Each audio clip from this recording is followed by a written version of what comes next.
All right, if you guys didn't know, Studio One is now Fender Studio Pro 8. Okay, so we're gonna hop straight into it. I signed up just to check it out. If you're like me and you messed up the installation, click where it says Studio Pro in the top left, go to Studio Pro installation. And here's where you can revisit some of the downloads that you may have skipped. Now, what I recommend is the recommended installation, turning off demos and documentation, and the splice thing. I don't use splice. And everything else, I think, totaled up to about 20 gigabytes worth of space. Now, if you go full installation, it puts in a bunch of loops and a bunch of stuff that I might just not use. I'm sure it's great, but you know, it takes up 200 gigs of space, so that's a little big for my computer right now. So we're just going to put it on recommended installation. Once that's downloaded, then you can go to this tab. We're going to click where it says New, and we're going to switch to the sample rate of our interface. Mine set to 48K, just to be on, you know, the Mac timing. And let's call this Fender Studio Pro 8.1, and then we're going to save it to a folder. I recommend you guys save your stuff to a dedicated folder so that you can just keep everything organized on your computer. You don't want to save your files just randomly everywhere. You're going to lose them. Okay, so let's hit OK. Now, by default, you know, that was a little template we could choose from the templates. So from here, what's a little underwhelming is that it still has the same like 4 instruments that we've had from years ago when I updated my Studio One years and years and years ago. So if you go to where it says instruments, go to vendor, sort by where it says Fender, and then you can grab where it says MIDI and just drag that over. So it's the same plugins I've seen before: Sample One, Presence, Mojito, MIDI, Impact, and a CV instrument. I've seen these instruments. And let's take off the delay right here. Now, a couple things that are weird in this DAW is comma is the return button. So when you hit spacebar to go back to the beginning, you have to hit comma. That is a very weird workflow. One critique is like, if something is as common as returning back to the beginning of a track or the beginning of the playlist area, arrangement area, you want the button to be super obvious, not some random key on the keyboard. So that is super random, hitting comma. Another thing that is random is you have to right click to turn on pre-count to record in. Most people wouldn't even think to right click the metronome to do that. Very sloppy in terms of like common sense design. So I just got to say, these things should be fixed. They're very basic. And let's hit record. And what we're going to do is record a little bass.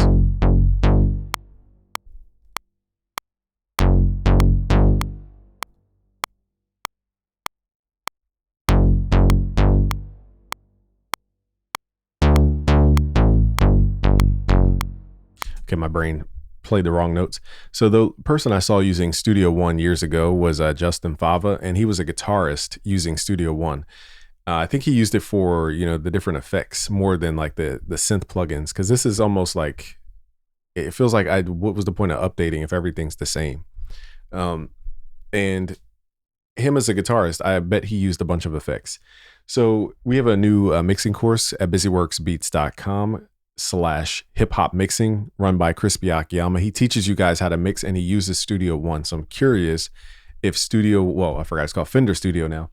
If Fender Studio is mainly used for the effects and the sound quality, because I'm trying to figure out what people like about this in production terms. All right, so let's double click in here to open up our piano roll. So this piano roll looks very similar to Logic Pro. Let's quantize. Let's figure out how to quantize. Why is quantize a hidden thing? You know, like basic stuff. All right, so here's the quantize button.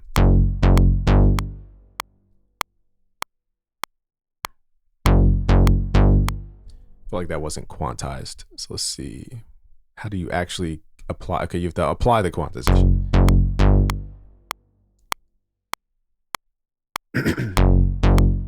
Basic stuff, y'all. Like as a producer, you want to press a button, it quantizes to whatever the default setting is. If you want to get more granular, then you go into the settings and change out. Okay, you want 1/16 quantize. I don't know why DAWs don't just work off of basic common sense of a music producer. But I'm not here to critique this DAW. I'm just trying to figure out what people are using it for. Because right now it's just the same as what I remember it was before. Let's go to, I think it's, so Impact is like their MPC. Now, from what I remember, they did have good presets. So if you load up these kits, for example. Now, this is really good for a person using a MIDI controller. I wouldn't say this is probably the greatest for a person using, let's put this on loop mode. So for example, I don't know if there's a step sequencer that we can add in here. So if we right click, let's see how we can add let me see here. If we left click up here, drag this. It's been a minute since I used Studio One. So I'm trying to figure out a way to create a sequence. So I right click the area, still no obvious way to create a sequence. Maybe if we double click, then we create a sequence. And let's see if we can figure out how to add the sequence. So again, it's not obvious wherever it is. So you click on these little things. I assume this is the piano roll button. This is the drum view. But even in drum view, it still looks like a piano roll to me. So yeah, for people clicking in, I just wouldn't really mess with their sequencer. I'm sure it's cool, but this isn't just not it, because you can't tell where you are. So it's kind of pointless. Everything's the same color. So I'm not going to use that step sequencer. Let's just X out of there. Let's just use the drum sounds. So I do like their drums. For stock sounds, I think it comes with a lot of good stock sounds. But again, it's just like basic workflow stuff that hasn't been addressed in years. The fact that it's the same thing. Okay, let's run this back and record this.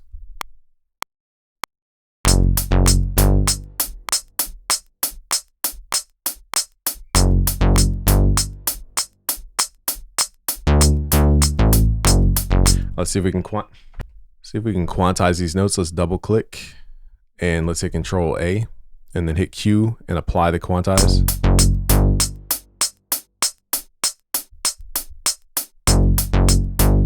Now we can take off the metronome. Let's turn this drum down. I'm turning down whatever this slide, this fader is, and nothing's happening. That is, again, weird workflow. So let's go to the actual. Figure out how to turn this. I guess you have to turn it down by a pad. There's no like master turn everything down button here. Very tedious, y'all.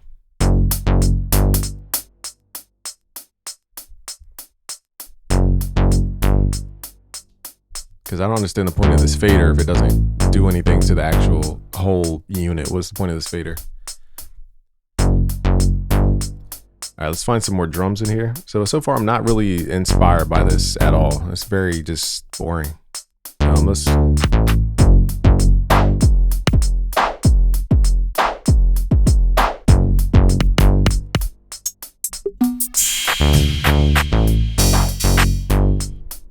add this clap.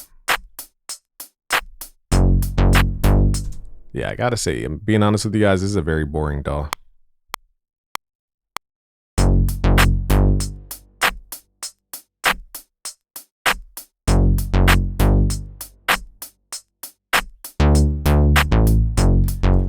All right, let's double click in here. Let's hit Control A, quantize, apply the quantize. Let's figure out if we can add a kick in here. So I'm just gonna right click and duplicate the track. See if we can find a decent kick in here.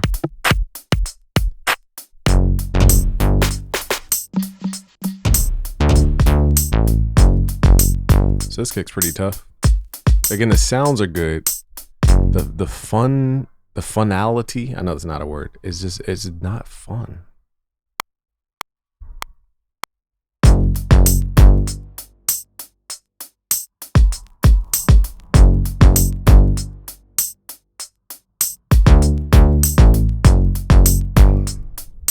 Let's double click in here. Let's hit Control A, quantize.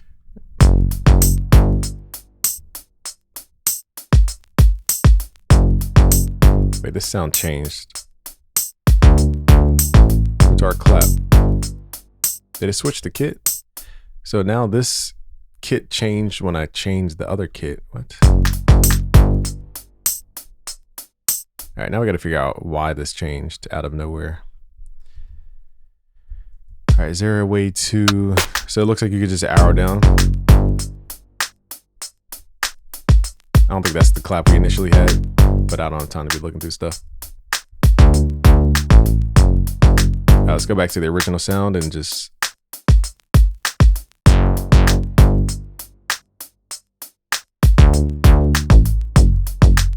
A little more drive to it.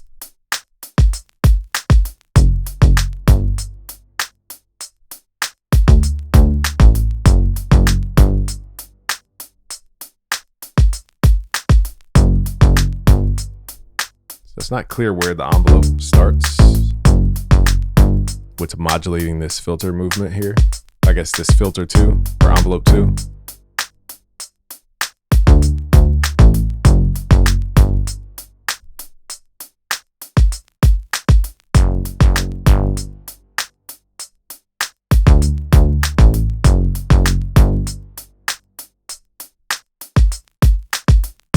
All right, so here it is. So it's under mod A. There we go. Let's turn up the resonance here. Again, the sounds are cool. Something about this is just not inspiring. Again, I can't put my finger on it. I think it's just like common sense stuff is not there. So it's a little demotivating as a producer when like basic stuff is not like obvious. Let's drag the sample 1 over, see what this is. I don't think it has presets. So I guess you drag your own samples in here. In that case, I don't have any samples, so let's delete this.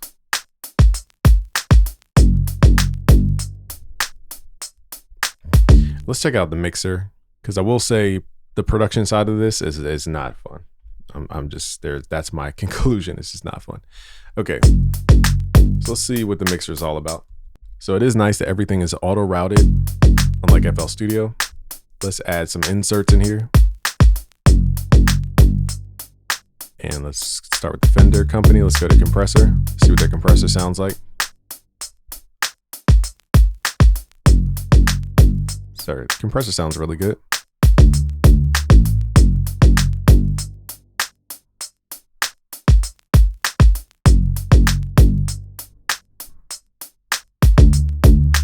So you can even adjust the input gain, which is pretty unique. Most compressors don't have an input gain adjustment. Like Logic's does. So I like the way it was. What else can we add on this thing? Let's see if they have some kind of distortion. So let's go by, let me see, the folder instead of the vendor. Never mind, we have too many options. Let's go to vendor. And let's see if we can find some kind of distortion unit.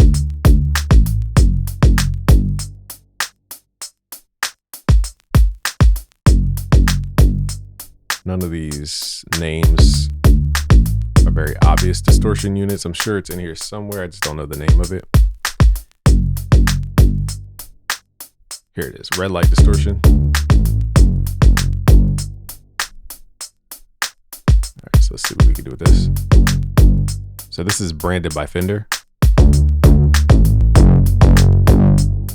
Sounds pretty dope. Let's pull this mix level.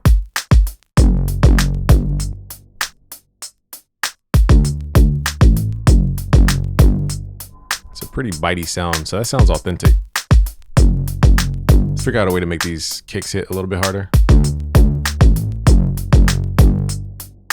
So first we gotta figure out, okay, here's the kick over here.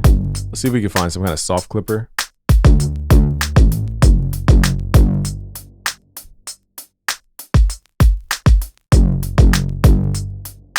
So again, I'm not sure all these names.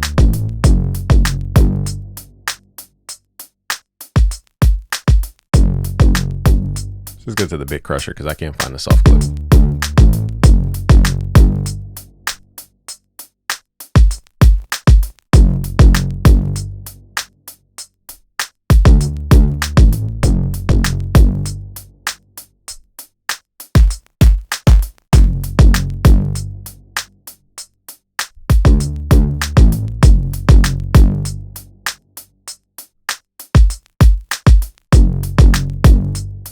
Okay, we have to turn the mix level up. Square the sound off a little bit more.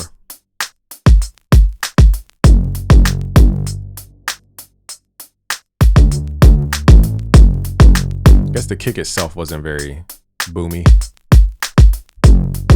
Let's see if we can add an EQ in here. It does give me very like a sterile sound, very sterile. Not as vibrant as Logic, at least on the on the Mac. And again, it could just be the sound selection here. Let's boost up. Let's chisel this out a little bit.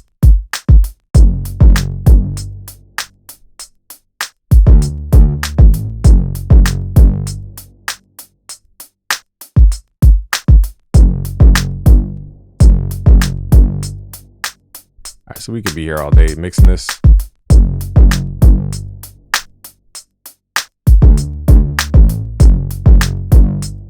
Let's add a little compression to this clap.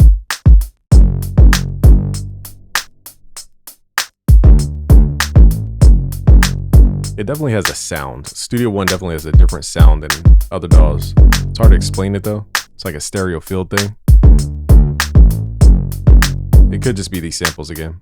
Let's go to the master. Let's see if we can add any life to this.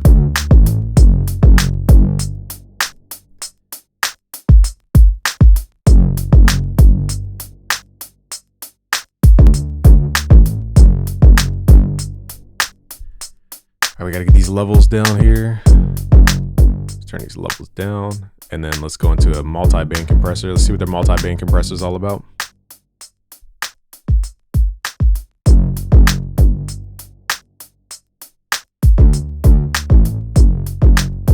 Sounds kind of boxy just by default.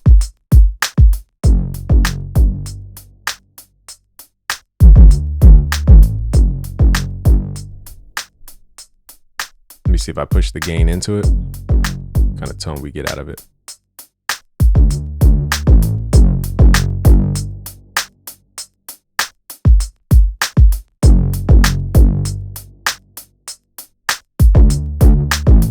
It's not really clear like what is actually happening. It says low band. Okay, you got to click on each band. That's how you do it. Okay, that wasn't very obvious though.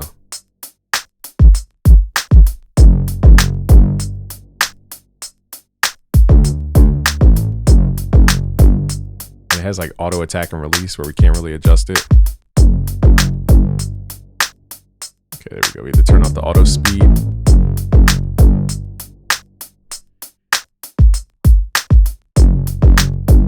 Again, this is probably for like live people.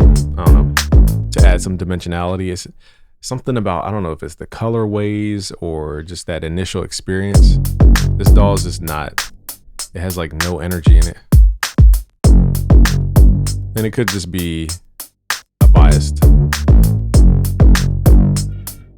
thing.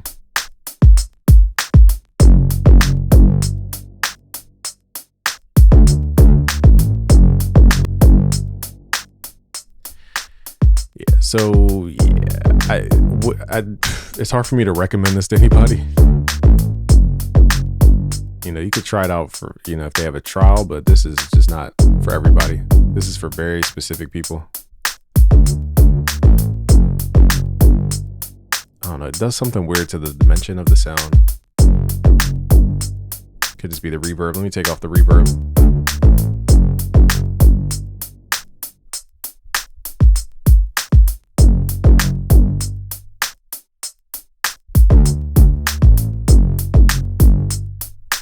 Forgot we had that distortion on that. There we go. Now it's more clubby. I think it's just a samples thing.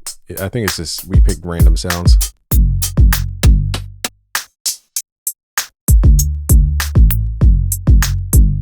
Like, why can't we turn this whole thing down? Why do we have to turn it down pad by pad? This is the dumbest workflow. I don't know. Studio One needs a workflow update. This is not cool. So does Reason Studios. They need a workflow update. So this is what we got for today. I'm not excited about it. It's really hard for me to even keep making this beat. Just not feeling it. So I'm probably going to cancel because this is just not it. But let me know what you guys think about the news of Fender Studio Pro. Peace out, guys.